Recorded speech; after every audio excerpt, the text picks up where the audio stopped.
sesuatu yang baik yang ijazah akan diberikan. Ngobrol dengan salah seorang ustaz di mana keluarganya 12 orang semuanya hafid Quran. Semuanya hafid Quran. Dan setiap orang itu pada punya pondok.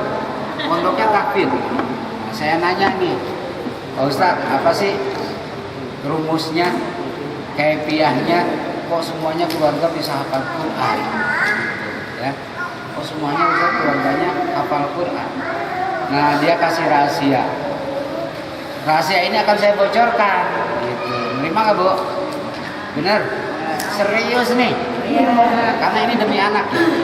Jadi gini, ternyata di satu sisi anak belajar, ya, dengan ketekunannya, dengan kerajinannya. Tapi di sisi lain ternyata doa orang tua itu sangat membantu buat anaknya. Nah, jadi ibu harus doakan juga anaknya, begitu. Anak belajar, ibu mendoakan anaknya. Ibu pengen tahu nggak? Pengen tahu. Tapi amalin ya. Nah, ibu orang tua, saya juga orang tua sama. Saya juga pengen anak saya soleh-soleh.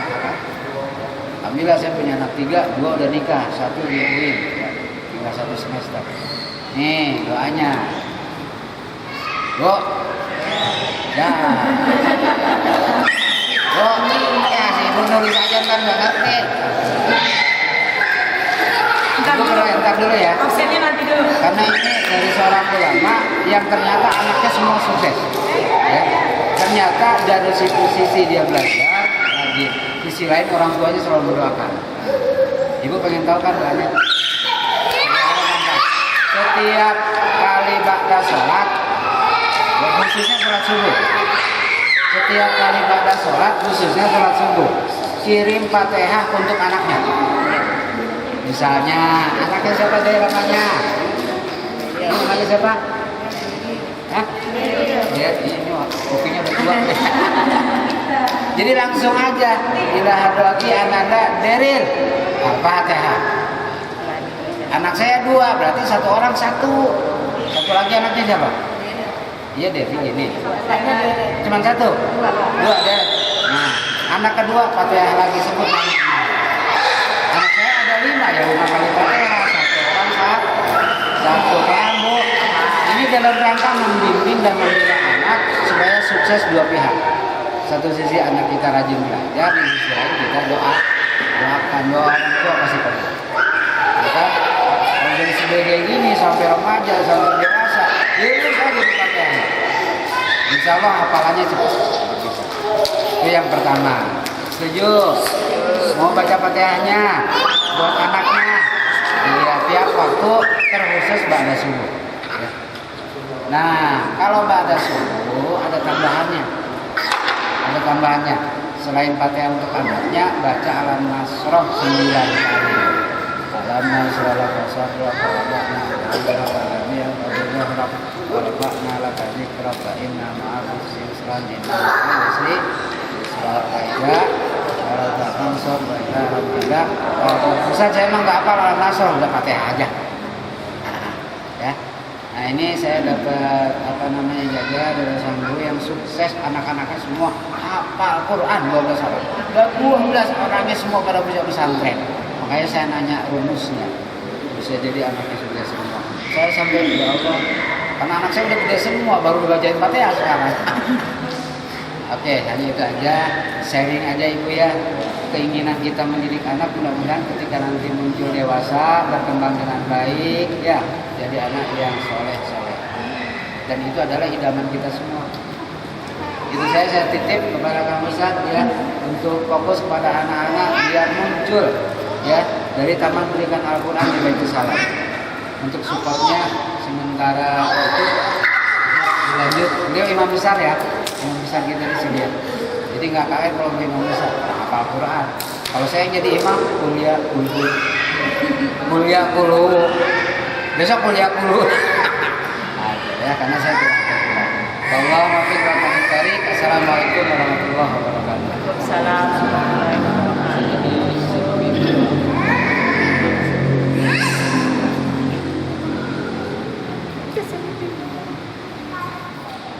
Baik Ibu semuanya, assalamualaikum warahmatullahi wabarakatuh. Bismillahirrahmanirrahim. Alhamdulillah.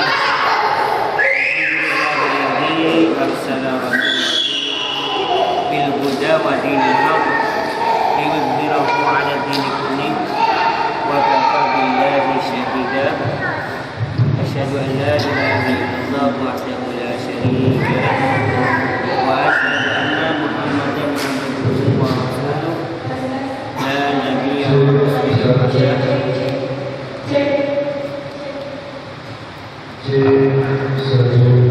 اللهم صل وسلم وبارك على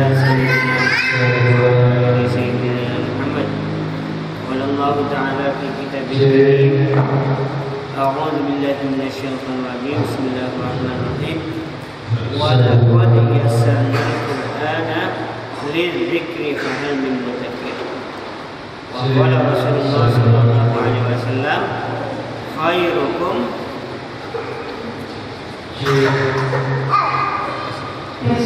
وقال رسول الله صلى الله عليه وسلم خيركم من تعلم القرآن وعلمه.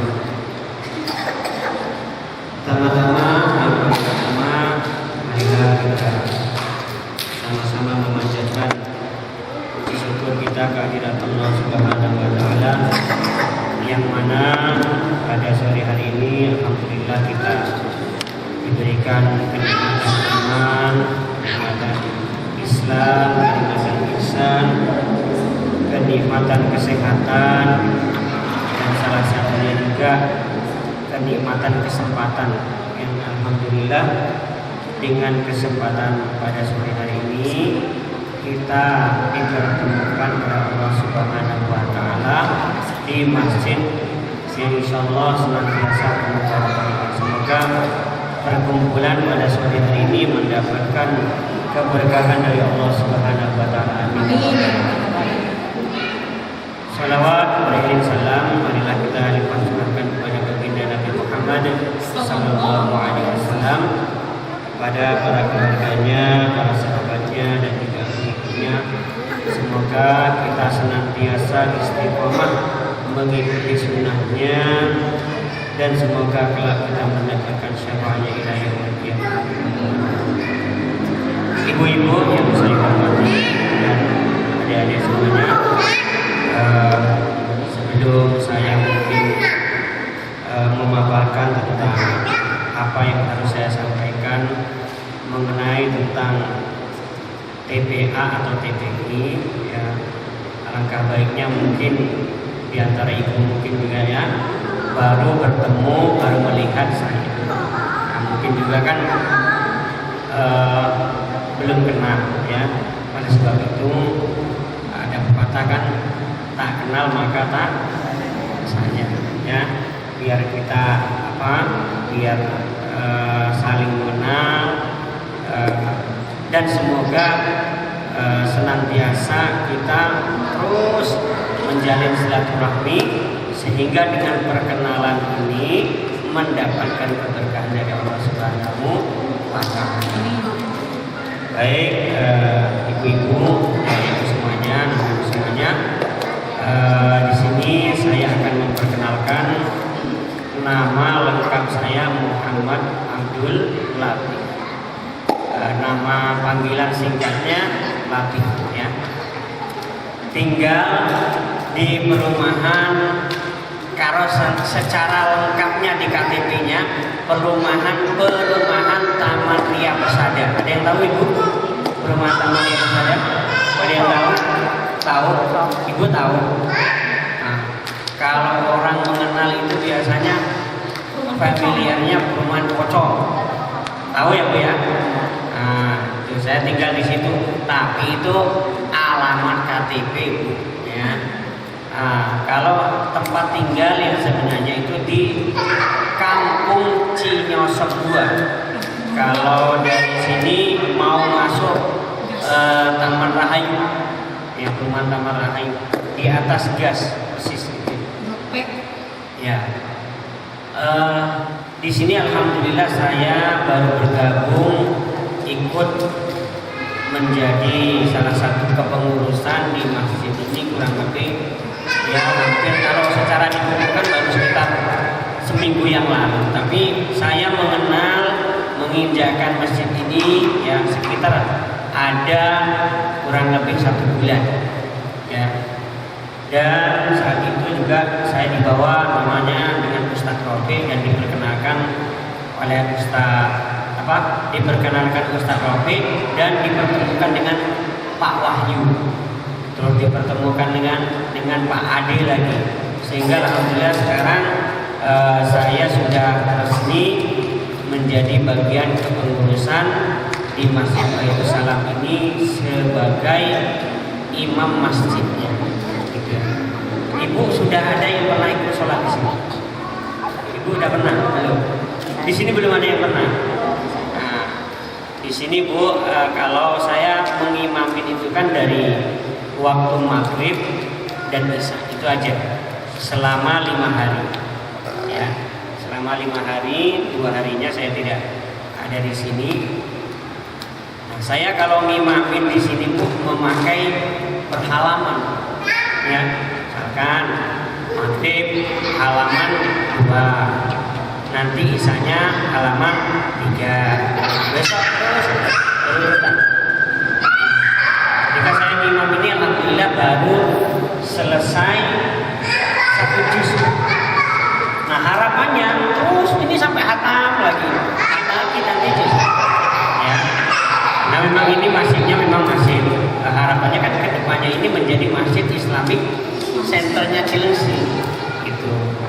Jadi saya selain menjaga hafalan saya, ya, itu saya ingin memberikan manfaat, ya, memberikan manfaat bagaimana hafalan saya ini bukan cukup kepada diri saya sendiri, ya. Makanya dengan adanya saya dilibatkan di sini, saya alhamdulillah ya setiap malamnya bisa menjaga hafalan melalui imam sholatnya.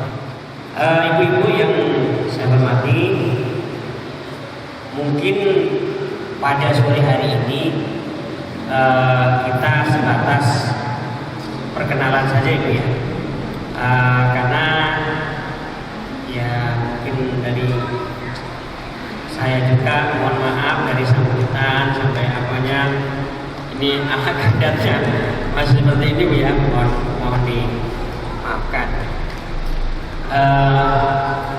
Sore ini saya harap cuman hanya sebatas perkenalan dari ibunya juga dengan putra putrinya. Setelah ini mungkin mohon izin kami akan membuat grup ya, agar mungkin kedepannya kalau ada info-info misalkan atau izin atau apa tidak ketinggalan.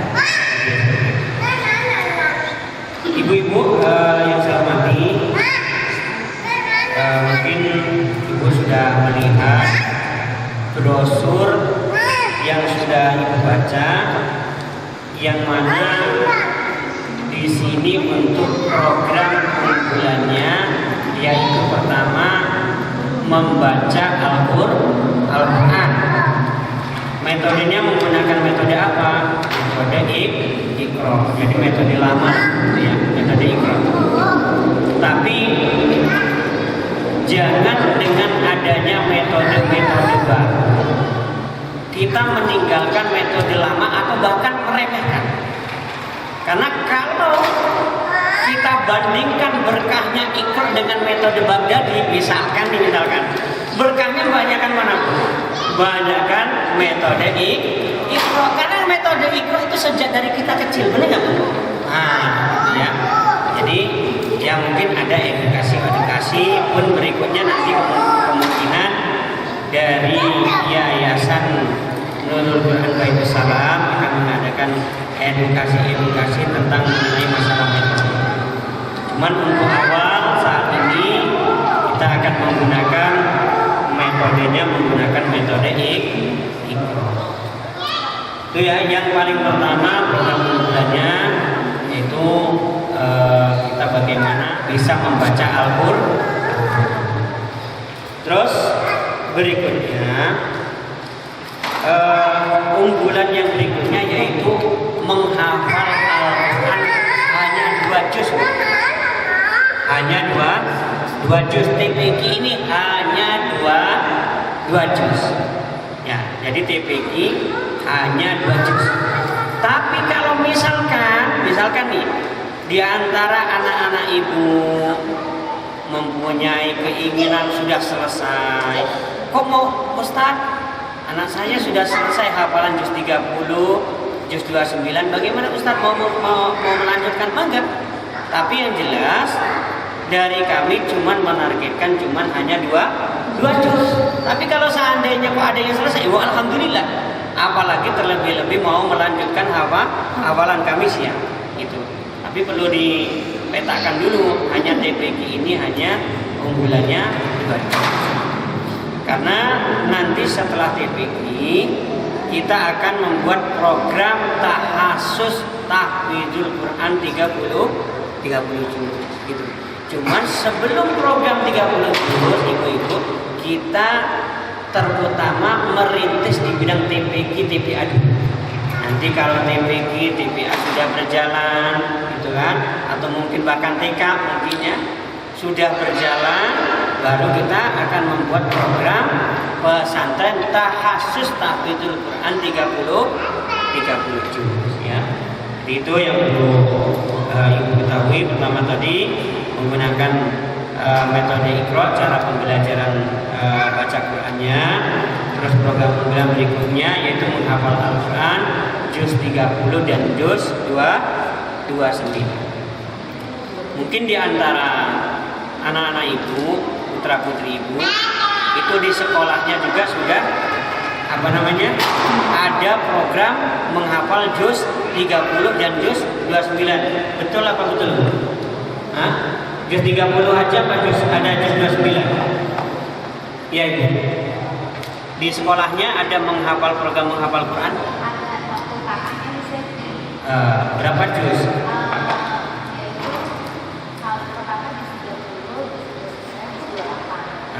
Berarti 3 juz ya.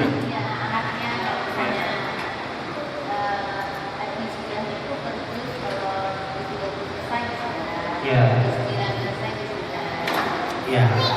Nah, itu yang jadi yang namanya sekolah sekarang ini punten aja.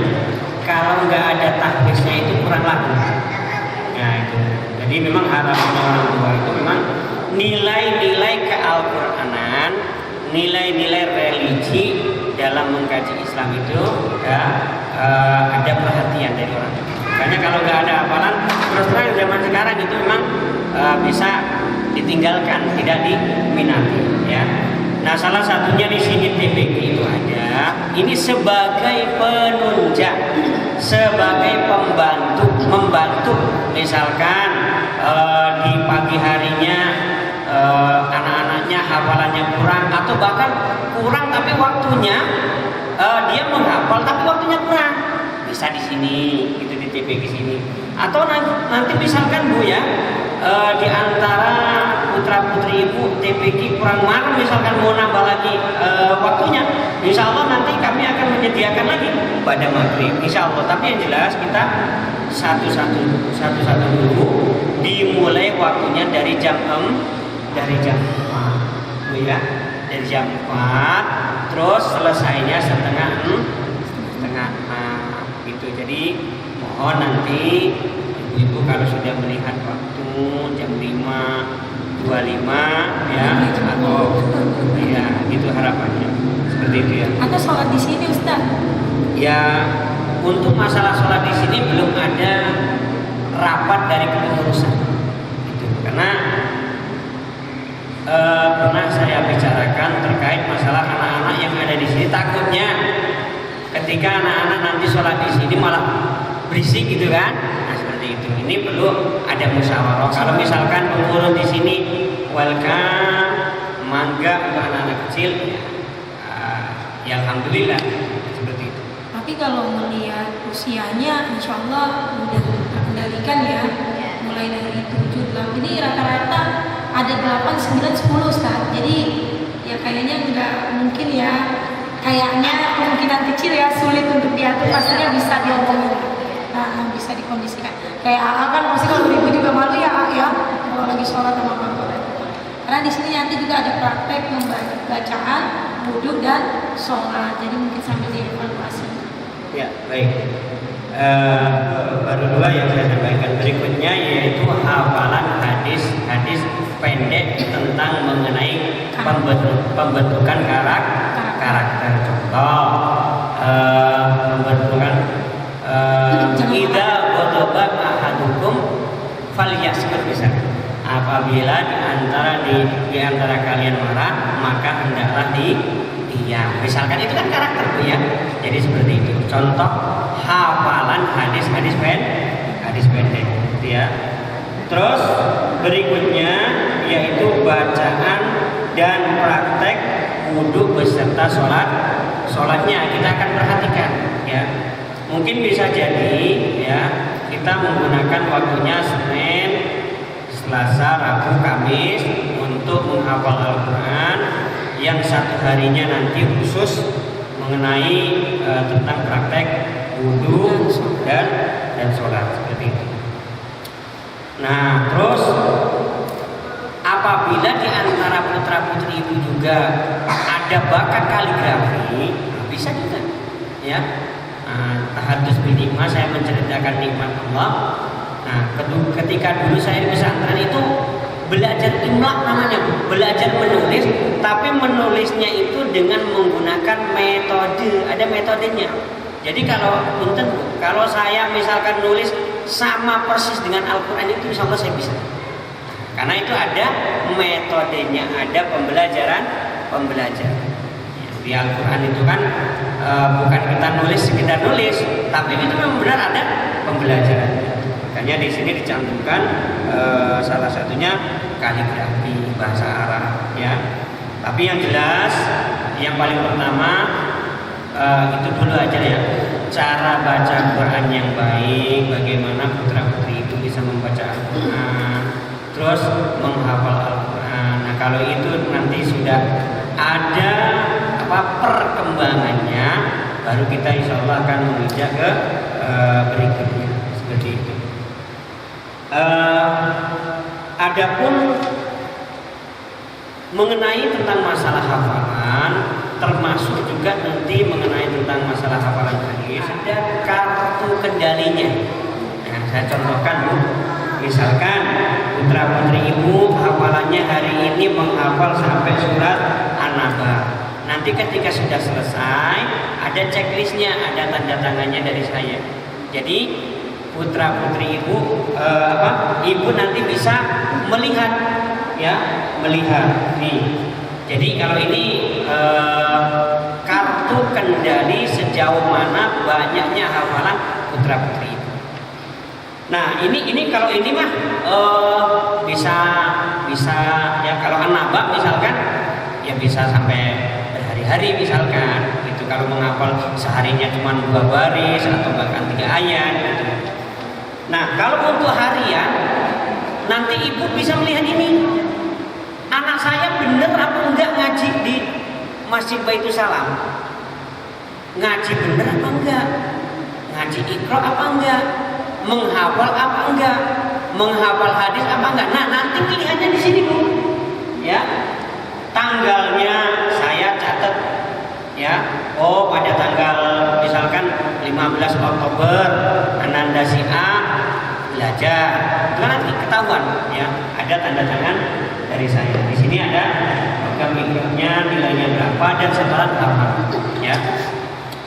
Terus tentang mengenai program hafalannya itu, yang pertama ketika sudah nanti KBM ya Bu ya, kita membaca doa terlebih dahulu ya. Setelah membaca doa kita murojaah terlebih dahulu, murojaah hafalan. Saya yakin di antara putra putri ibu hafalannya sudah Anas mungkin sampai Ad-Duha atau bahkan An-Naba gitu kan. Nanti kita di murojaah ya, di murojaah. Setelah di murojaah baru maju satu-satu. Itu ya Bu ya, maju satu-satu untuk menyetorkan bacaannya, menyetorkan hafalannya. Dan saya juga minta antara guru dengan orang tua ada kerjasamanya. Orang tua di rumah setidaknya mengingatkan, setiap hari melihat, nah kamu hafalan hari ini ayat berapa? Itu kan? Diingatkan aja gitu. Takutnya nih, namanya hafalan instan misalkan. Anaknya menghafal di sini. Namanya menghafal instan, biasanya lupanya juga instan. Contohnya, misalkan saya mencari, ngambil-ngambilin juga biasanya mudah. Nah, saya menginginkan putra-putri ibu itu ngafal itu nanti bukan di sini, ya, ngafal di rumah. Menggunakan apa? Ya, bisa menggunakan Latin bisa, ya. Kalau belum membaca Quran, menggunakan tulisan Latin bisa. Tapi yang lebih paten lagi apa?